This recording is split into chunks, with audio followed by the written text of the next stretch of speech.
Input device. Input device, it accept the data and instruction. Accept the data and instructions. From which devices? From input devices. Input device means it feeds the data and send to the computer system. And this feed the data, it is the human language data, right? And this human language convert into machine language.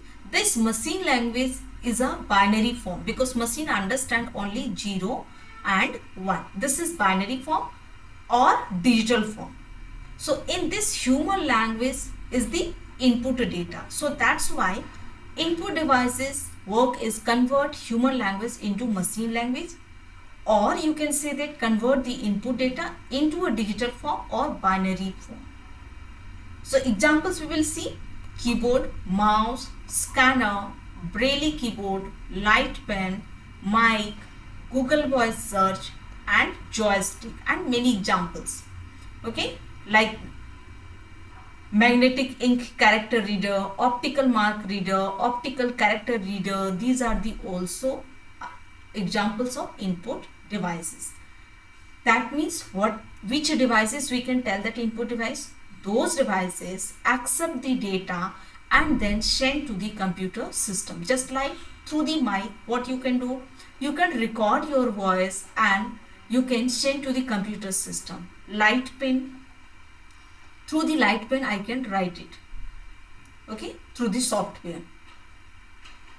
Keyboard, we can enter the data from here. Joystick, we can play the games and we can control inside of the computer system. Google voice search, through the assistance you can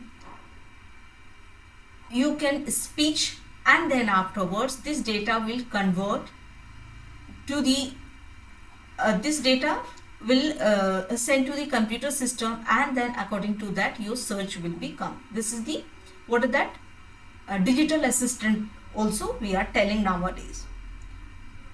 Scanner, physical paper is available and you want to send it the computer system, so that times how can you send it? Through this scanner. Through this scanner we will scan it, and through this device you will get it your data inside of the system. So input device, basically which one we can tell that? Whatever devices we can feed the data and send to the computer system inside, means inside,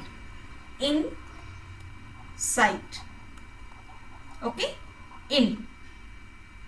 entering the data inside, it will send to the inside of the computer system. This is called input device.